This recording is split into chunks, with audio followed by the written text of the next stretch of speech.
conhecendo e observando. Do desconhecido, conduz-me ao autêntico. Das trevas, conduz-me à luz. Da morte, conduz-me à imortalidade.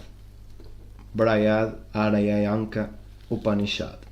Antes de estudar os paralelos entre a física moderna e o misticismo oriental, temos de enfrentar a questão de como comparar uma ciência exata, expressa na linguagem altamente sofisticada da moderna matemática, e as disciplinas espirituais baseadas sobretudo na meditação.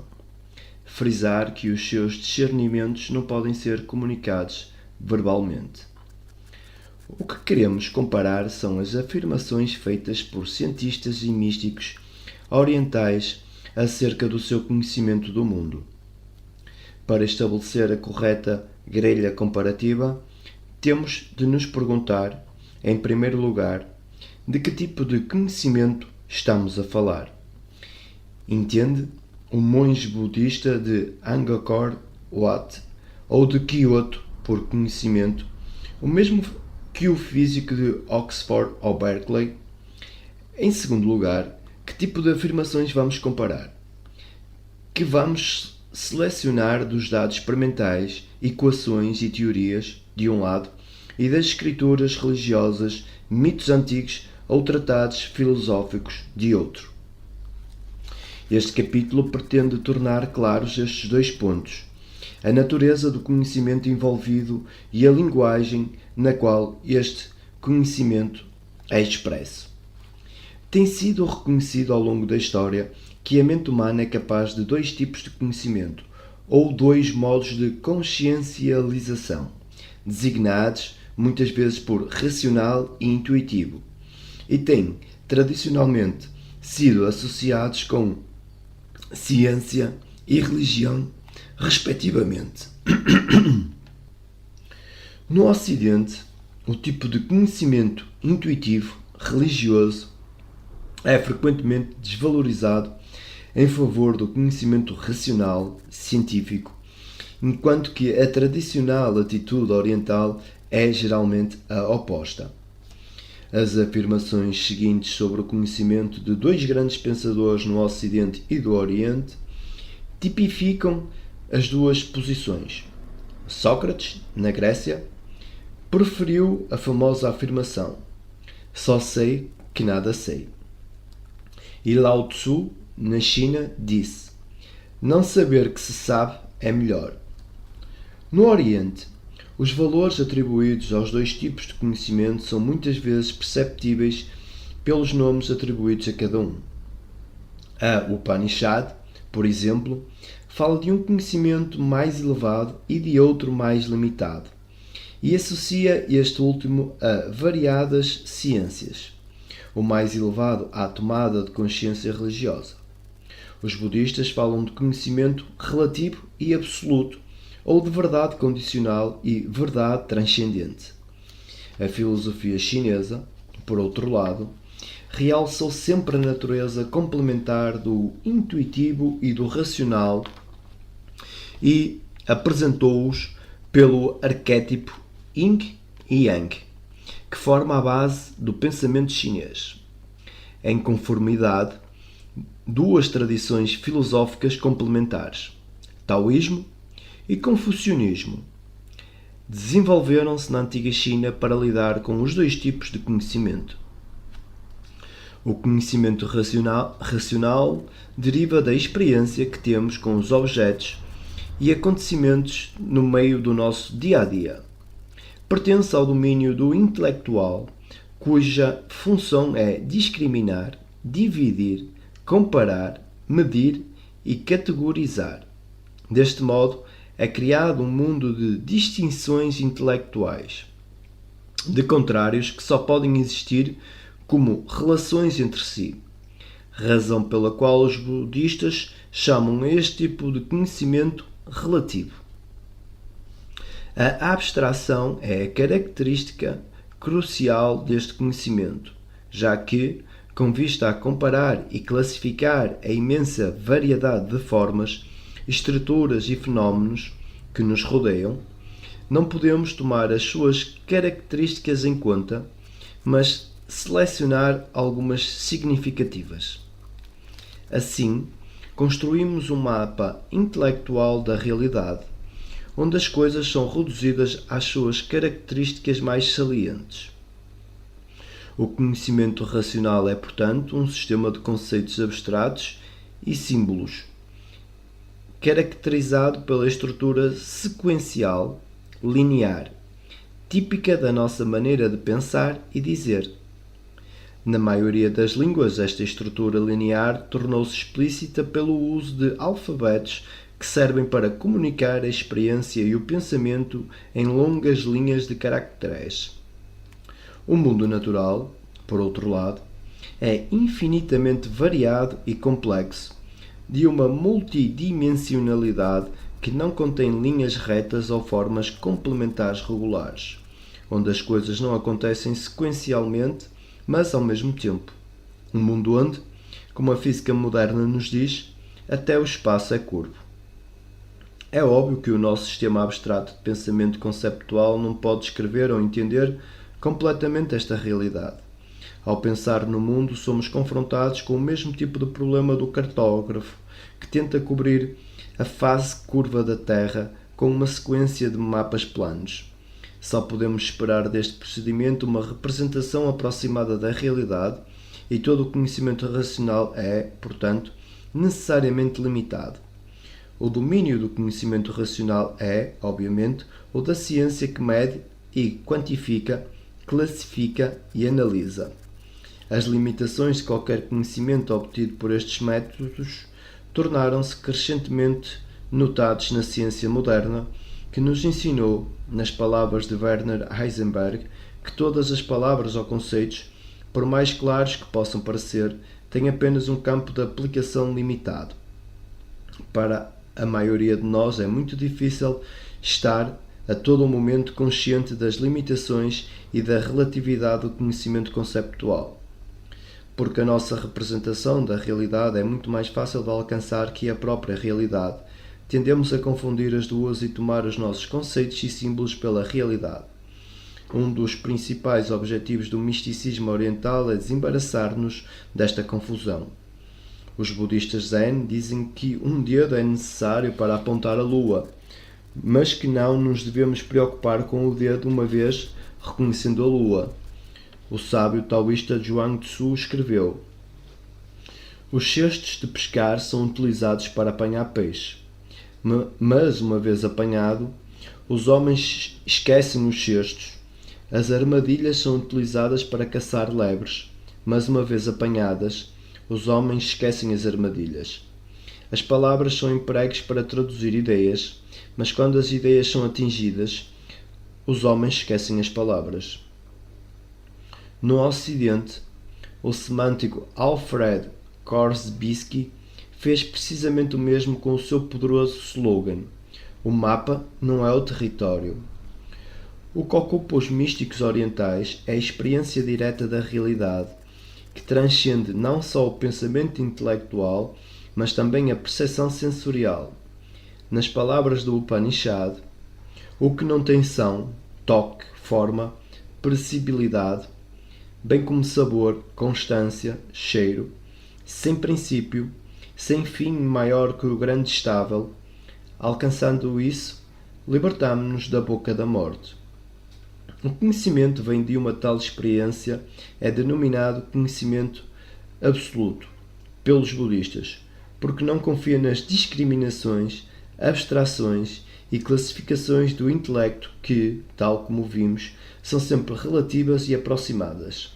É, como nos dizem os budistas, a direta experiência do indiferenciado, indivíduo, indeterminada omnisciência. A total apreensão desta omnisciência não é apenas o âmago do misticismo oriental, mas a característica central da experiência mística em geral. Os místicos orientais insistem repetidamente no facto de que a realidade última não pode ser nunca objeto de raciocínio ou de conhecimento demonstrável. Esta nunca poderá ser adequadamente descrita por palavras, por estar colocada sob o reino dos sentidos e do intelecto do qual as nossas palavras e conceitos são derivados. O Upanishad diz a propósito: onde o olho não chega o discurso, nem a mente. Não sabemos, não entendemos, como se poderá isso ensinar? Lao Tzu, que chama a esta realidade o Tao, afirma o mesmo na linha de abertura do Tao Te Ching: o Tao que pode expressar-se não é o Tao eterno. O facto notório, na leitura de um jornal, de a humanidade não se ter tomado mais sábia nos últimos 2000 anos, apesar de um prodigioso incremento do conhecimento racional, é evidência sobeja da impossibilidade de comunicar o conhecimento absoluto por palavras. Como disse Chuang Tzu, se pudesse falar sobre isso, todos já o saberiam. O conhecimento absoluto é, portanto, uma experiência da realidade totalmente não intelectual, uma experiência surgida num estado de consciência invulgar, que se pode chamar meditativo ou místico. Que um tal estado existe foi não só testado por numerosos místicos no Oriente e no Ocidente, mas também indicado pela investigação psicológica. Nas palavras de William James, a nossa vulgar consciência operante, chamada consciência racional, é somente um tipo específico de consciência, apesar de, separada pela mais fina barreira, existirem formas de consciência potenciais completamente diferentes. Apesar de os físicos estarem sobretudo preocupados com o conhecimento racional e os místicos com o intuitivo, ambos os tipos de conhecimento ocorrem nos dois campos. Isto torna-se notório quando examinamos como o conhecimento é obtido e expresso em física e no misticismo oriental. Em física, o conhecimento é obtido pelo processo de investigação científica que pode ser encarado em 3 fases. A primeira fase consiste em reunir dados experimentais acerca do fenómeno a ser investigado. Na segunda fase, os dados experimentais são relacionados com símbolos matemáticos e é elaborado um esquema matemático que interrelaciona estes símbolos de uma maneira precisa e consistente. Tal esquema é normalmente designado por modelo matemático ou, se é mais inteligível, uma teoria. Esta teoria é então usada para prever os resultados de experiências posteriores levadas a cabo para verificar todas as suas implicações. Nesta fase, os físicos podem ficar satisfeitos quando encontrarem um esquema matemático e souberem como usá-lo para antecipar experiências.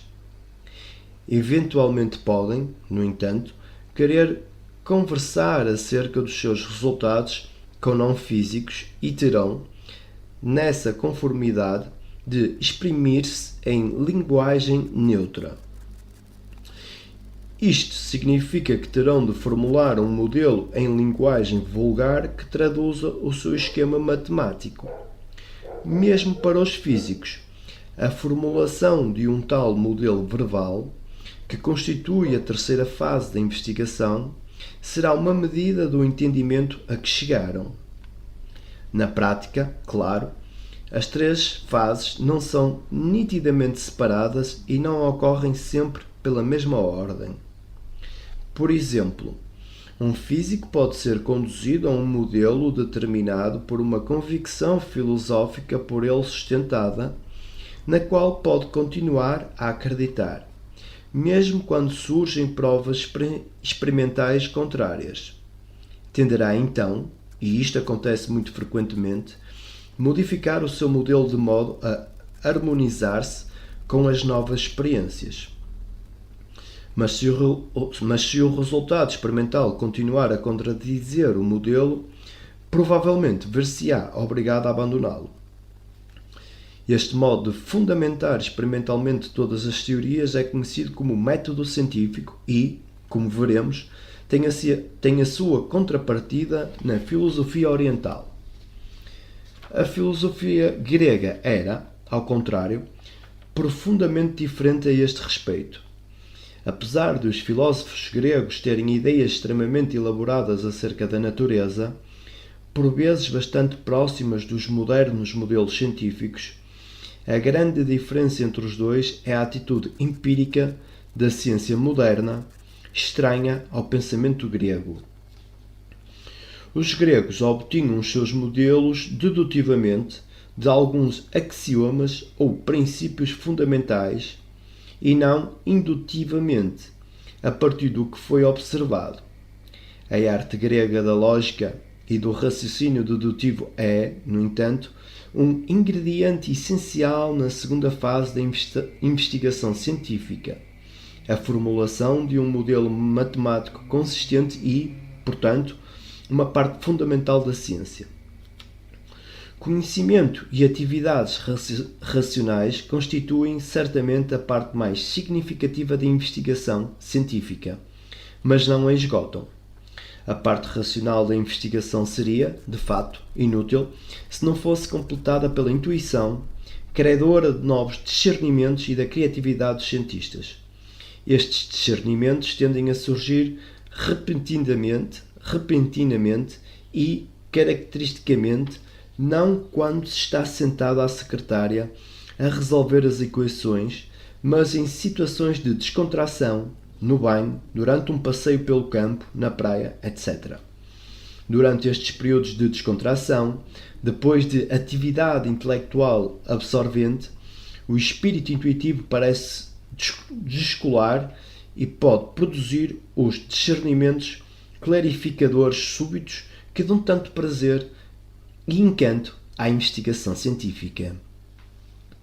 Os discernimentos intuitivos não têm, todavia, utilidade em física se não forem formulados numa base matemática consistente, acompanhada de uma interpretação em linguagem vulgar. A abstração é a característica fundamental desta estrutura. Como já foi mencionado, consiste num sistema de conceitos e símbolos que formam um mapa da realidade. Este mapa representa apenas algumas características da realidade. Não sabemos exatamente quais são elas, já que a complicação do mapa começou, gradualmente e sem análise crítica, na nossa infância. Os componentes da nossa linguagem não estão, assim, claramente definidos. Têm vários significados, muitos dos quais apenas vagamente nos passam pela cabeça e permanecem largamente no nosso subconsciente quando ouvimos uma palavra. A inexactidão e ambiguidade da nossa linguagem é essencial para os poetas, que trabalham em grande medida com os seus arranjos e associações subconscientes. A ciência deseja, pelo contrário, definições claras e conexões não ambíguas e, portanto, promove a abstração da linguagem, delimitando os significados do seu vocabulário e padronizando a sua estrutura de acordo com as regras da lógica. A abstração última ocorre na matemática, onde as palavras são substituídas por símbolos e onde as operações de conexão dos símbolos são rigorosamente definidas. Assim sendo, os cientistas podem condensar a informação numa equação, numa única linha de símbolos, para o qual precisariam de várias páginas de escrita normal. A perspectiva de que a matemática não é mais que uma linguagem extremamente abstrata e comprimida não é pacífica. Muitos matemáticos acreditam, de facto, que a matemática não é apenas uma linguagem descritiva da natureza, mas é ela própria inerente à natureza. A origem desta convicção está em Pitágoras, que proferiu a famosa asserção: todas as coisas são números, e desenvolveu um tipo especial de misticismo matemático. A filosofia pitagórica introduz, assim, o raciocínio lógico no domínio da religião, um desenvolvimento que, segundo Bertrand Russell, foi decisivo para a filosofia religiosa no Ocidente. A combinação da matemática e da teologia que começou com Pitágoras, caracterizou a filosofia religiosa na Grécia, na Idade Média e na época moderna até Kant. Em Platão, Santo Agostinho, São Tomás de Aquino, Descartes, Spinoza e Leibniz, há uma associação íntima de religião e raciocínio, de aspiração moral com admiração lógica do que é intemporal, que vem de Pitágoras, e distingue a teologia intelectualizada da Europa do mais puro misticismo da Ásia. O mais puro misticismo da Ásia não adoptaria, obviamente, a visão pitagórica da matemática. Na visão oriental, a matemática, com a sua estrutura específica e bem definida, tem de ser encarada como parte do nosso mapa conceptual e não como um aspecto da realidade em si mesma. A realidade, tal como é sentida pelo místico, é completamente indeterminada e indiferenciada. O método científico de abstração é muito eficiente e poderoso, mas temos de pagar um preço por ele. À medida que definimos o nosso sistema de conceitos com mais precisão, o modernizamos e tomamos as conexões cada vez mais rigorosas, torna-se cada vez mais desligado do mundo real, socorrendo-nos de novo da analogia de Korzybski do mapa e do território. Podemos dizer que a linguagem comum é um mapa que, devido à sua intrínseca inexatidão, tem uma certa flexibilidade, de modo a podermos seguir, até certo ponto, a forma redonda da Terra. À medida que o tornamos mais rigoroso, esta flexibilidade desaparece gradualmente e chegamos, com a linguagem matemática, a um ponto em que os elos com a realidade são tão frágeis que a relação dos símbolos com a nossa experiência sensorial já não é evidente. É por isso que temos de completar os nossos modelos e teorias matemáticas com interpretações verbais, de novo usando conceitos que podem ser intuitivamente entendidos, mas são ligeiramente ambíguos e inexatos. É importante compreender a diferença entre os modelos matemáticos e os seus correlativos verbais. O cientista é rigoroso e consciente no que diz respeito à sua estrutura interna, mas os seus símbolos não estão diretamente relacionados com a nossa experiência. Os modelos verbais, pelo contrário, usam conceitos que podem ser intuitivamente compreendidos, mas são sempre inexatos e ambíguos. Não são diferentes, neste particular, dos modelos filosóficos da realidade e, portanto, os dois podem muito bem ser comparados. Se existe um fator intuitivo na ciência, também no misticismo oriental há um fator racional. A preponderância relativa da relação da razão e da lógica, no entanto, varia enormemente de uma escola para a outra. A Vedanta hindu ou a Madhyamika budista, por exemplo, são escolas de matriz intelectual, enquanto os taoístas sempre tiveram uma profunda desconfiança na razão e na lógica. O Zen, que teve a sua origem no budismo, embora fortemente influenciado pelo taoísmo, orgulha-se de ser sem palavras, sem explanações, sem instruções, sem conhecimento. Concentra-se quase totalmente na experiência da clarividência e só marginalmente se interessa pela sua experiência. Uma bem conhecida afirmação Zen diz que, no momento em que se fala numa coisa, perde-se o seu significado. Apesar de outras escolas do misticismo oriental serem menos radicais, a experiência mística direta está no cerne de todas. Mesmo os místicos empenhados na mais sofisticada argumentação nunca encaram o intelecto como a sua fonte de conhecimento, apenas o usam para analisar e interpretar a sua experiência pessoal. Todo o conhecimento se baseia firmemente nesta experiência.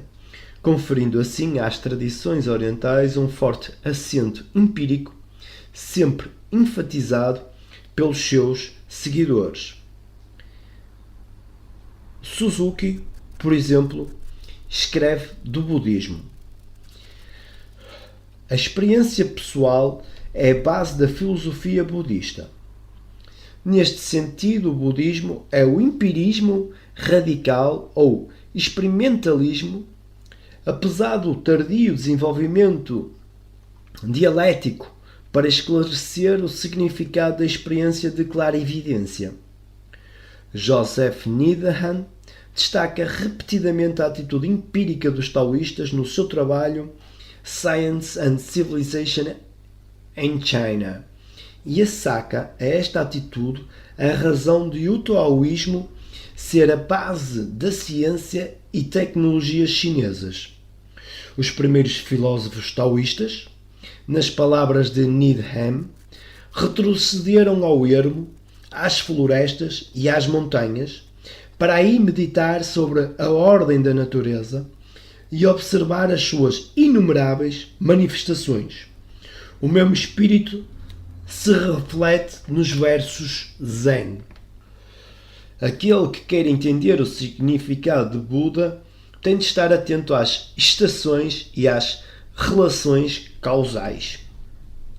No misticismo oriental, a fixação do conhecimento na prática sugere um paralelo com a base experimental do conhecimento científico.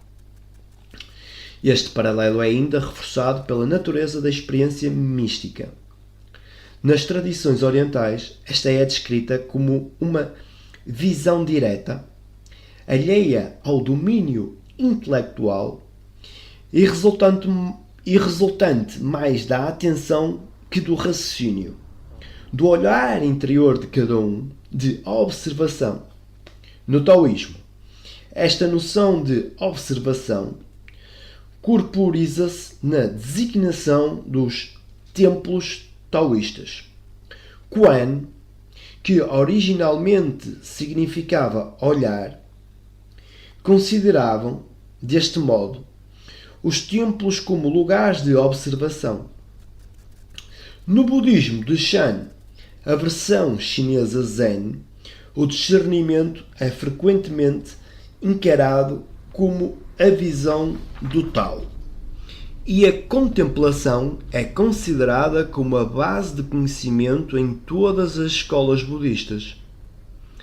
A primeira linha da 80ª via, a instrução de Buda para a autorrealização, é olhar bem, seguida de conhecer bem. Suzuki escreve a este propósito: o olhar desempenha o papel mais importante na epistemologia budista, já que está na base do conhecimento. É impossível conhecer sem olhar. Todo o conhecimento tem a sua origem no olhar. Conhecer e olhar encontram-se, assim, genericamente unidos no ensino de Buda. A filosofia budista aponta, em última instância, para olhar a realidade como ela é. Olhar é experimentar a clarividência.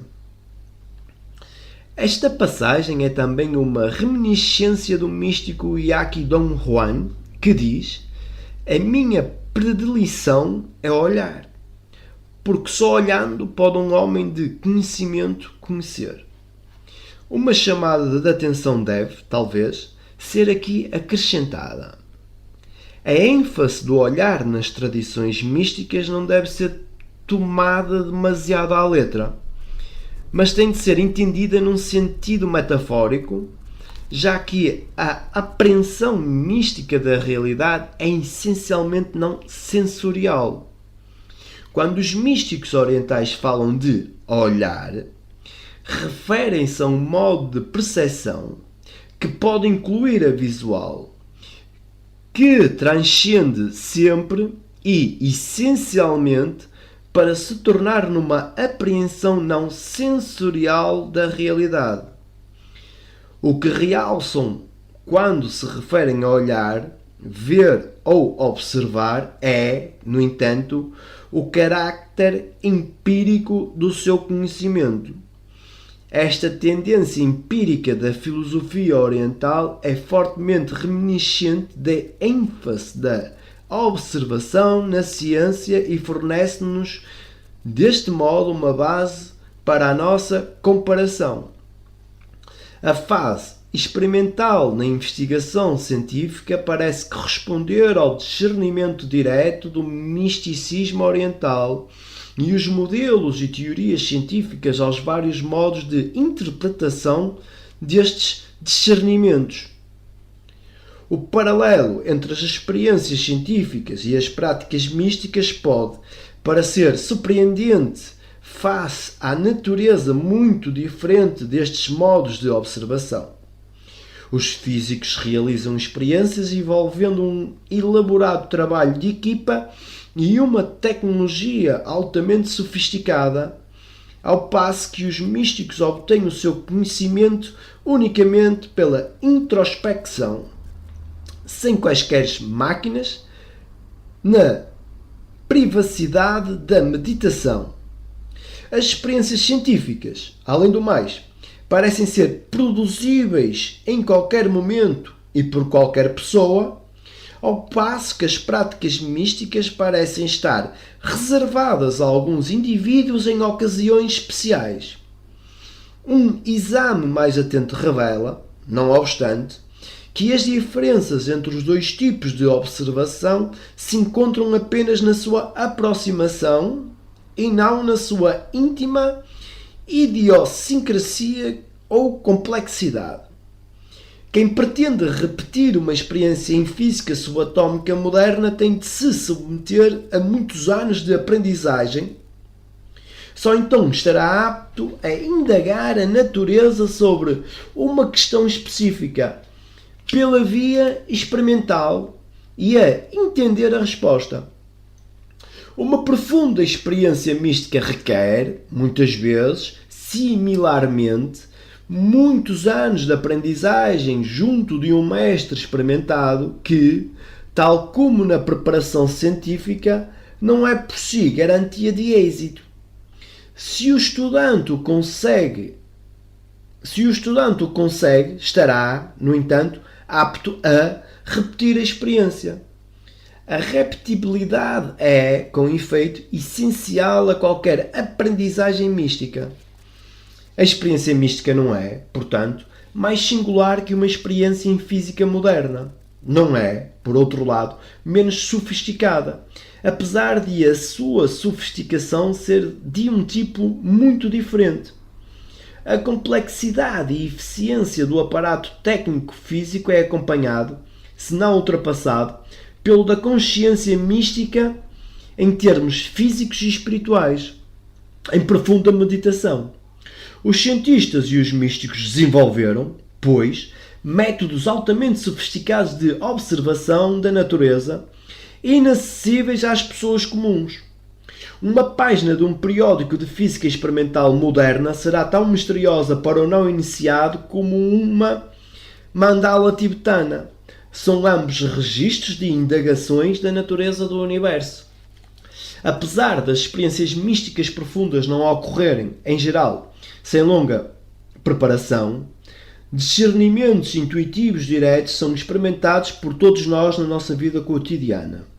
Estamos todos familiarizados com a situação de nos esquecermos do nome de uma pessoa ou lugar, ou qualquer outra palavra, e não sermos capazes de o recordar apesar da máxima concentração. Temo-lo na ponta da língua, mas não sai até desistirmos e desviarmos a nossa atenção para outra coisa, quando inesperadamente, de repente, nos lembramos do nome esquecido. Não está implícito qualquer raciocínio neste processo, é um discernimento súbito e imediato. Neste exemplo de recordar espontâneo alguma coisa é particularmente relevante para o budismo, que sustenta que a nossa natureza original é a do Buda iluminado e que apenas o esquecemos. É pedido aos estudantes do budismo Zen de Zen para descobrir a sua face original, e a súbita recordação desta face é a sua clarividência. Outro exemplo bem conhecido de discernimentos intuitivos espontâneos são as anedotas. Na fração de segundo em que se entende uma anedota, experiencia-se um momento de clarividência. É bem conhecido que este momento deve acontecer espontaneamente, que não pode ser adquirido pela explicação da anedota, isto é, por análise intelectual. Só com um súbito discernimento intuitivo da natureza da anedota experimentamos o riso libertador que ela deve produzir. A similaridade entre um discernimento espiritual e o entendimento de uma piada deve ser bem conhecido dos homens e mulheres clarividentes, já que quase invariavelmente têm um grande sentido do humor. O Zen, especialmente, é pleno de histórias divertidas e anedotas. E no Tao Te Ching lemos: se não fosse risível, não era suficiente ser tal. Na nossa vida de todos os dias, os discernimentos intuitivos diretos da natureza das coisas estão normalmente limitados a momentos muito breves. Não é assim no misticismo oriental, onde abrange longos períodos e, no fim de contas, se torna uma qualidade constante. A preparação mental para este estado, para o estado imediato, não conceptual da realidade, é o propósito maior de todas as escolas do misticismo oriental, bem como de muitos aspectos do modo de vida oriental. Durante a longa história cultural da Índia, China e Japão, enormes variedades de técnicas, rituais e formas de arte têm sido desenvolvidas para atingir este propósito, todas podendo ser chamadas meditação no sentido lato da palavra. O objetivo básico destas técnicas parece ser o de silenciar o espírito pensante e deslocar o estado racional para o modo intuitivo de consciencialização.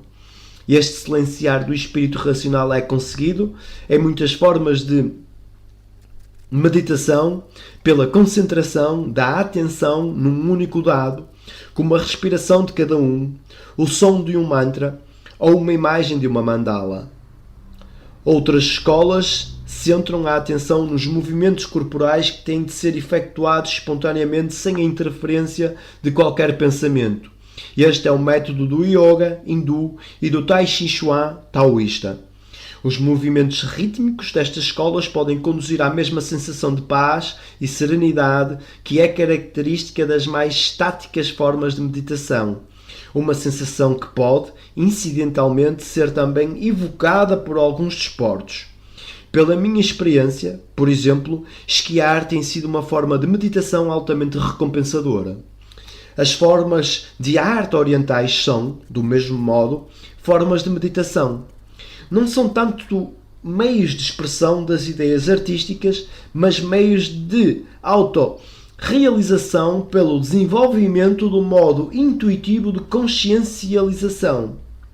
A música indiana não se aprende lendo notas, mas ouvindo o professor tocar, desenvolvendo assim um sentido pela música, tal como os movimentos do Tai Chi não são aprendidos pelas instruções verbais, mas executando-os vezes seguidas em sintonia com o professor. As cerimónias chinesas do chá estão cheias de movimentos lentos, ritualizados. A caligrafia chinesa requer um movimento não inibido, espontâneo, da mão. Todas estas práticas são usadas no Oriente para desenvolver um modo de consciencialização meditativo. Para muitas pessoas, especialmente para os intelectuais, este modo é uma experiência completamente nova. Os cientistas estão habituados aos discernimentos diretos intuitivos pela sua atividade de investigação, porque cada nova descoberta gera um tremendo lampejo não verbal. Mas estes são momentos extremamente curtos que surgem quando o espírito está cheio de informação, de conceitos e modelos de pensamento. Na meditação, pelo contrário, o espírito está esvaziado de todos os pensamentos e conceitos e assim preparado para funcionar durante longos períodos no seu modo intuitivo. Lao Tzu fala a propósito deste contraste entre investigação e meditação quando diz: quando o espírito racional é silenciado, O modo intuitivo produz uma característica extraordinária. O meio ambiente é sentido de uma forma direta, sem o crivo do pensamento conceptual. Nas palavras de Chuang Tzu, o espírito calmo do sábio é o espelho do céu e da terra. A transparência de todas as coisas. A experiência da unidade com o ambiente é a característica mais importante deste estado meditativo. É um estado de consciencialização em que cessou toda a forma de fragmentação, desaparecida na unidade indiferenciada. Na meditação profunda, o espírito está completamente alerta, para além da apreensão não sensorial da realidade, também abarca todos os sons, visões e outras impressões do meio circundante, mas não capta as imagens sensoriais para serem analisadas ou interpretadas. Não se lhes permite distrair a atenção. Este estado não é diferente do estado de espírito do guerreiro que espera um ataque com um extremo alerta, anotando tudo o que se passa à sua volta, sem ser por isso distraído sequer um instante. O mestre Zen, Yasutani Roshi, usa esta imagem na sua descrição do Shikantaza, a prática da meditação Zen.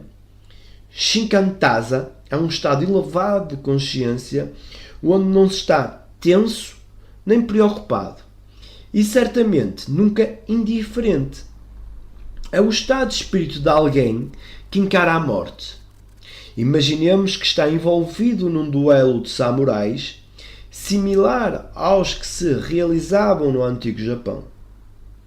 Ao enfrentar o seu oponente, você está continuamente atento, preparado, pronto.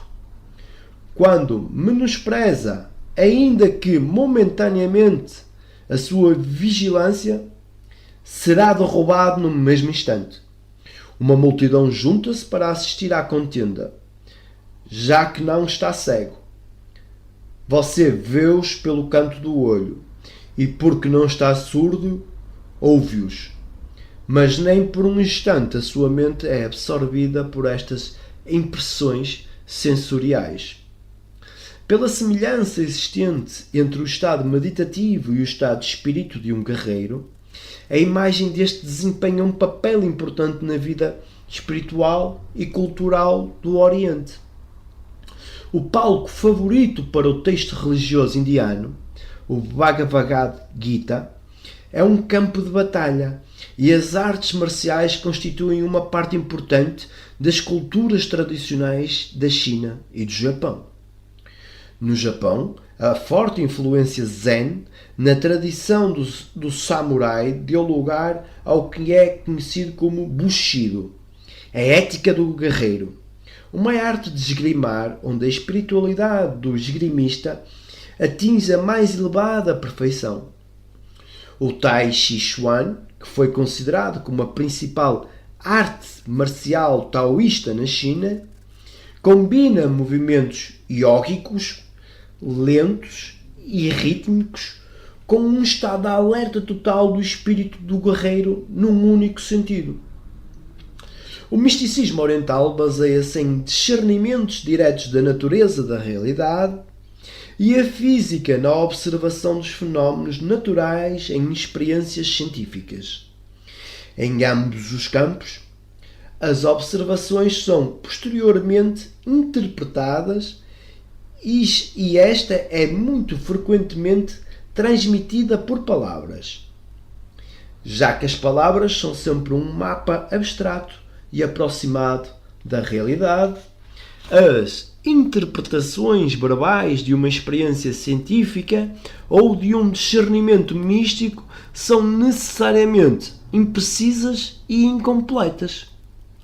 Os físicos modernos, bem como os místicos orientais, estão bem conscientes deste facto. Em física, as interpretações das experiências são designadas por modelos ou teorias e é elementar o entendimento que todos os modelos e teorias são aproximados na investigação científica moderna. Neste sentido, o aforismo de Einstein, na medida em que as leis matemáticas se referem à realidade, não são apodíticas. E se o forem, não se referem à realidade.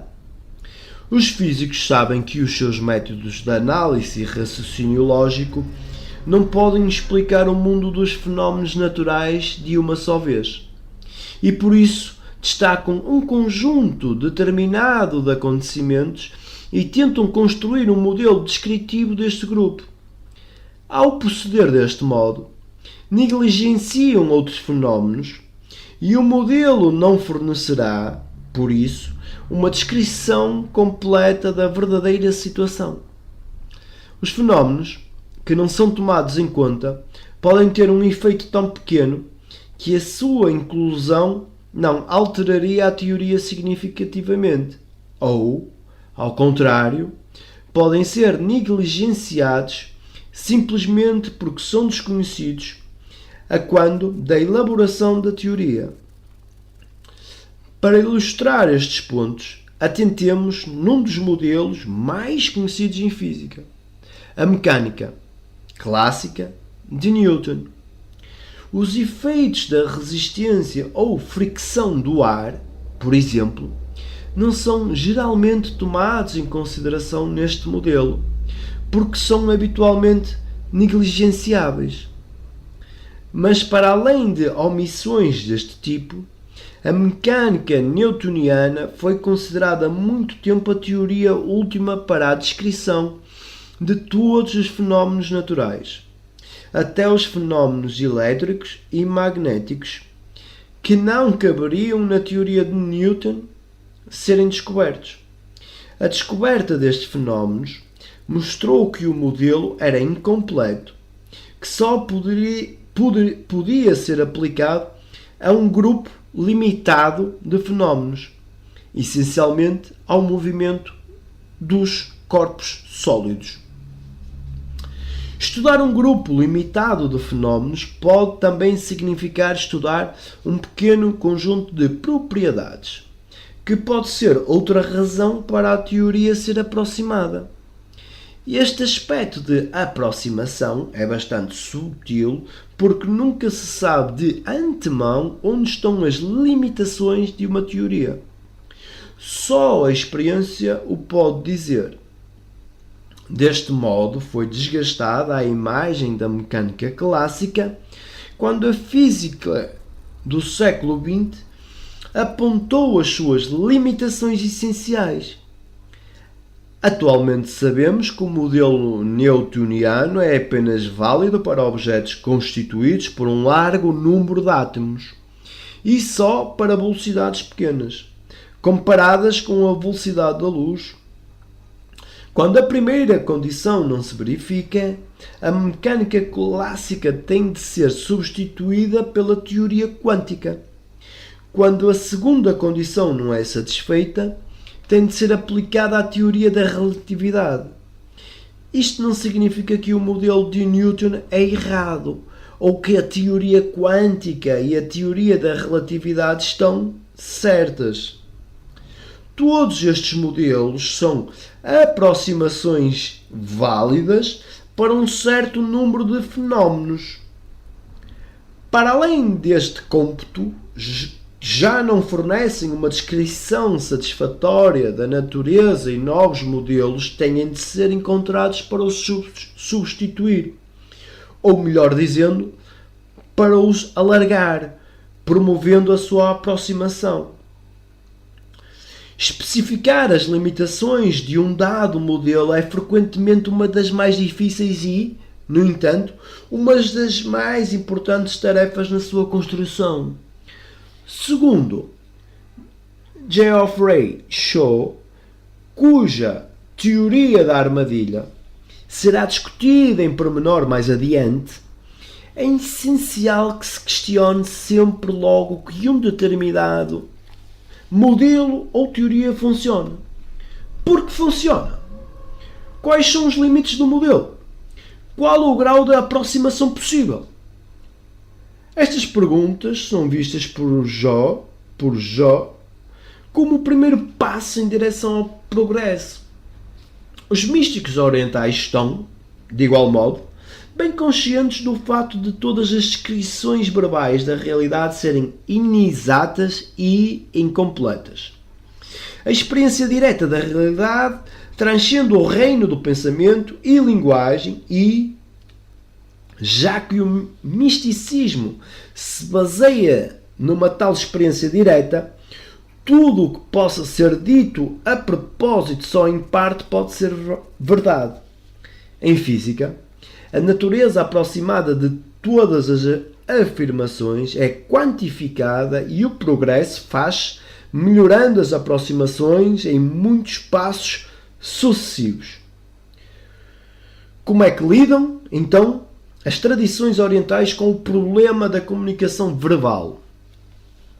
Em primeiro lugar, os místicos estão, sobretudo, interessados no sentir da realidade e não na descrição deste sentir. Não estão, portanto, tendencionalmente interessados na análise da descrição. E o conceito de uma aproximação bem definida nunca se levantou no pensamento oriental.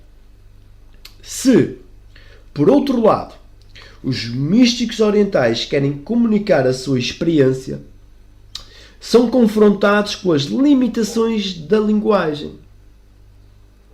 Diversos caminhos foram encetados no Oriente no que respeita a este problema. O misticismo indiano e o hinduísmo em particular apresenta-se na forma de mitos, usando metáforas e símbolos, imagens poéticas, comparações e alegorias. A linguagem mística é muito menos limitada pela lógica e pelo senso comum. É plena de fantasia e situações paradoxais, rica em imagens sugestivas e nunca precisa. E convém mais. Por isso, ao sentir místico da realidade que a linguagem denotativa. Segundo Ananda Coomaraswamy, o mito corporiza a maior aproximação à verdade absoluta traduzível por palavras. A fecunda imaginação indiana criou um grande número de divindades cujas encarnações e proezas são motivo de lendas fantásticas compiladas em textos épicos de grandiosas dimensões.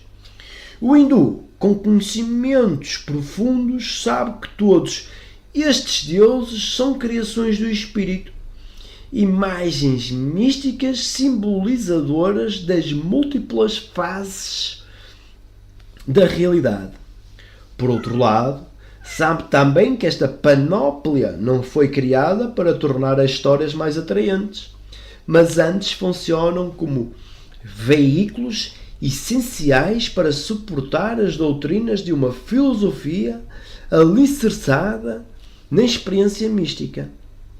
Os místicos chineses e japoneses encontraram uma maneira diferente de lidar com o problema da linguagem.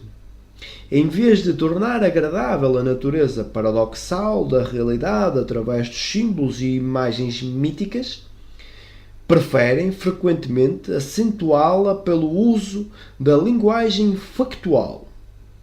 Assim, os taoístas usam, repetidamente, os paradoxos com vista a patentear as inconsistências advenientes da comunicação verbal e mostrar os seus limites. Comunicaram esta técnica aos budistas chineses e japoneses que a aprofundaram. Atingir o seu máximo no budismo zen, com os denominados koans, charadas sem sentido usadas por muitos mestres zen para transmitir os seus ensinamentos. Estes koans estabelecem um paralelo importante com a física moderna, o qual será desenvolvido no próximo capítulo. No Japão, existe ainda outra maneira de veicular as perspectivas filosóficas que deve ser mencionada. É uma forma especial de poesia extremamente concisa, frequentemente usada pelos mestres zen para chegar diretamente à plenitude da realidade. Quando um monge perguntou a Fuxtu Enju, sendo o discurso e o silêncio inadmissíveis, como podemos ultrapassar as falhas? O mestre respondeu: recordarei sempre que Yang Tzu em março, o grito da perdiz, a mancha das flores perfumadas. Esta forma de poesia espiritual atingiu a sua perfeição no haiku, um verso clássico japonês de apenas 17 sílabas, profundamente influenciado pelo Zen. A compreensão da verdadeira natureza da vida atingida por estes poetas haiku resiste mesmo à tradução. Folhas caindo apoiam-se umas às outras. A chuva fustiga a chuva. Sempre que os místicos orientais expressam o seu conhecimento por palavras, pela via dos mitos, símbolos, imagens poéticas ou afirmações paradoxais, estão bem conscientes das limitações inerentes à linguagem e ao pensamento linear. A física moderna chegou à mesma atitude no que diz respeito aos seus modelos e teorias verbais. Também eles são apenas aproximações e necessariamente inexactos. São a contrapartida dos mitos, símbolos e imagens poéticas orientais, e é a este nível que estabelecerei os paralelos. A mesma ideia acerca da matéria convocada, por exemplo, para o hindu pela dança cósmica do deus Shiva, tal como para a física por certos aspectos da teoria de campo quântica, quer o deus bailarino, quer a teoria física, são criações do espírito, modelos para descrever a intuição do seu autor acerca da realidade.